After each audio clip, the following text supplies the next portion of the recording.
About 3 weeks ago, we knew this day was approaching. The casual conversation of the eulogy came up, and I knew I wanted to speak, but it wasn't what angle I would go for.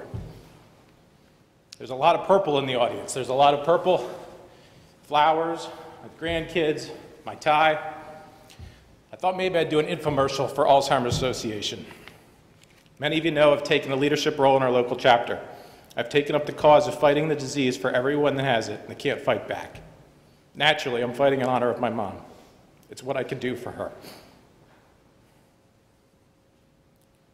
I recognize I'm not the most supportive or compassionate. I don't always have the right words for the situation, but I'm passionate, I am committed, and I'm competitive. And I'm taking on this battle, and I want to win. I want to win not for my mom, but for my kids. I want to see this disease controlled and completely defeated. So I knew I wanted to talk and make sure I asked each and every one of you to help me fight this disease. Through the power of our relationships, we can defeat Alzheimer's. But I can give an Alzheimer's speech at some other venue. This is my mom's memorial service. So maybe I would talk about a lot of the things you heard, and it's amazing, the three boys don't really communicate that well. But the memories that they had are the same ones that I would have talked about. I'd probably throw in a story of us sitting around the dinner table. Every night was a homemade dinner. I think we could probably count on one hand for sure, probably two fingers, the amount of times we went out to dinner as kids. Homemade meal every night. I was kind of a pain in the butt. So every time somebody bit into their burger, I'd let out a painful moo. Or when they cut their chicken, I'd It wasn't a good dinner until somebody was choking out the iced tea. Iced tea, another staple at the Gooding household. Not Nestle or Turkey Hill, but Mary Gooding's fresh brewed iced tea. She was the queen of the house, a perfect homemaker. Martha Stewart, before there was a Martha Stewart.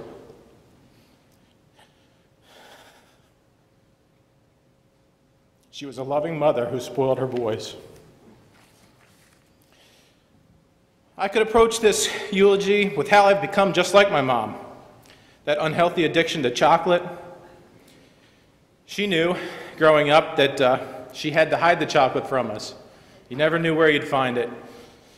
Connie was reminding us that it might be wrapped up and labeled bear meat. Or maybe it was in the hamper. Every now and then we'd stumble upon the chocolate, and I'd steal her stash for a couple weeks until I got caught.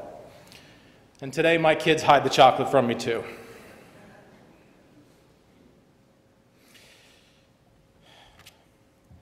I could certainly talk about the growing up and going to mom for homework, and I was the procrastinator. So I'd save my homework until late at night, and I always got scolded. Don't come to me after 9 p.m. for help. My brain doesn't stay awake that late. I caught myself saying it to my kids the other night, except my brain shuts down at 8. And although I can tolerate a little bit more noise than she can, I certainly have the sensitive ears and find myself sending the kids, go play in the basement, or quiet down.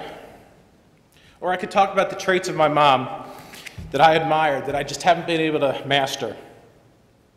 Like her perfect handwriting. It was like artwork. Her freakish level of organization. Her desire and ability to send a note of encouragement or a thank you note. Her ability to engage a stranger in conversation or just make small talk to make someone feel special. Her desire to help out. She was the one that took care of the kids, the house, her mother, her mother-in-law, the great aunts. She was the Stephen minister at church who wanted to be the support system for others. She was the one that made those around her feel better. And then she couldn't. So on the day that she passed, I was doing what I do best, focusing on what needed to get done. How could I help with the arrangements? How could I start spreading the word? How could I help my dad take care of the loose ends?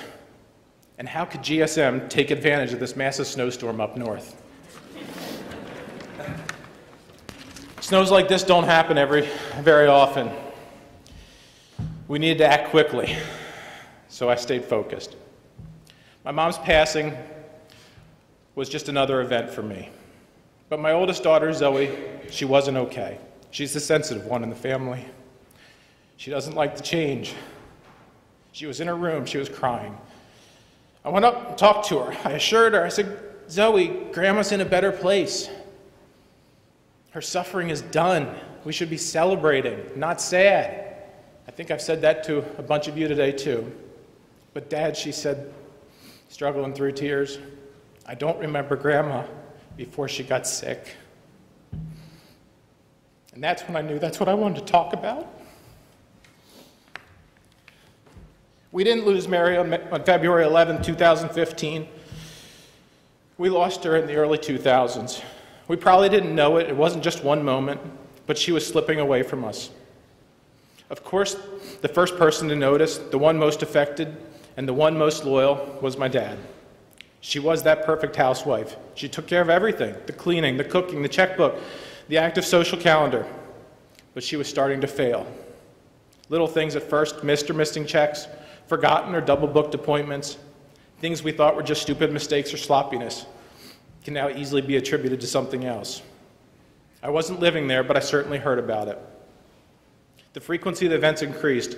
My mom recognized it, but wouldn't accept it or confront it.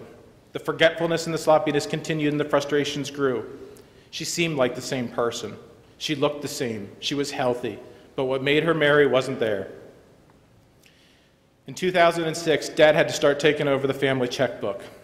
And for the same reasons he had to take over at home, we had to force her to retire from her job at the Gooding Group Foundation.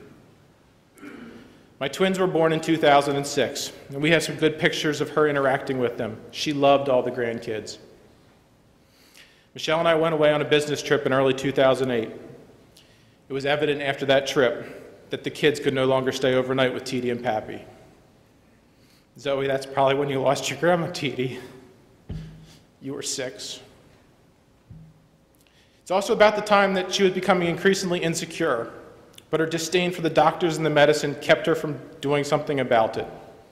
Ultimately, nothing could have prevented the decline, but perhaps we could have slowed it. She was no longer able to quilt. She couldn't count money at the church. She couldn't play bridge.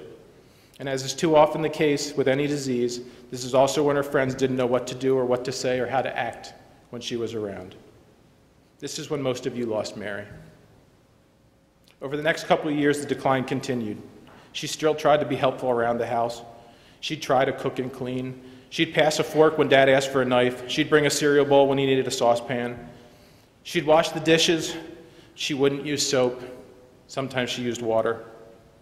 Considering I'm a bit of a germaphobe, that lack of soap, that lack of hand washing, I no longer felt comfortable in the house in which I grew up. That's probably when I lost my mom. In 2010, we tried having a family conversation. We tried reasoning with a person no longer able to reason. We were forced to take her car away. We tried bringing in professional caretakers to help provide a little relief. Our attempt at bringing in outsiders didn't work. In 2011, we found a workable solution. Michelle would help watch Mary 2 days a week. Katie would help too. Marilyn Sander would take her out about once a week. It wasn't much, but it gave my dad about 24 hours a week of relief. And then there was Susie. In 2011, she called up my dad and said, go take a vacation. I'm coming to live with Mary for a week. And for the next 3 years, Susie called him up a couple times a year and said, go away. And for 7 or 10 days, she watched my mom. So Michelle and Marilyn and Katie and Susie, thank you. Naturally, it got harder.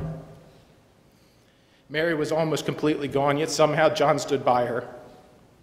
He'd rub her shoulders, hold her hand, and give her a hug and kiss every night. He took a vow, for better or for worse, and somehow he honored his commitment.